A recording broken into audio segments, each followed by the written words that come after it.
അമ്മേ, ഉം. അപ്പുറത്തുനിന്ന് വീണ്ടും ശബ്ദം കേൾക്കണം. ഈ സമയത്താ?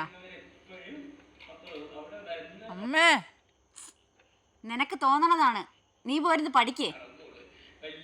തോന്നണതല്ല, ശരിക്കും കേൾക്കണതാണ്. എടാ മോനെ, നിനക്ക് ശരിക്കും തോന്നണായിരിക്കുള്ളൂ. ഇത് തന്നെ കുറേ നാളായിട്ട്. ആ ബാബു എങ്ങാനും പിന്നെ പണി തുടങ്ങി കാണും. നീ അവിടെ മുരളി, മുരളി, അവൻ പോയി നോക്കി.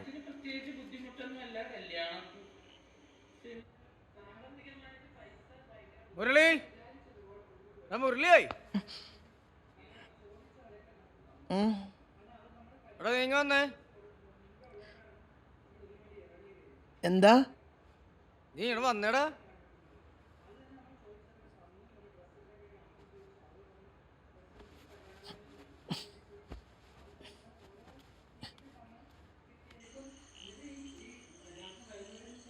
എടാ, അപ്പുറത്തെ ബാബുവിന്റെ വീട്ടിൽ നിന്ന് പിന്നെ ശബ്ദം കേൾക്കണം നമ്മൾ ശങ്കർ പരാതി. നീ ഒന്ന് പോയി നോക്കിട്ടൊന്ന്.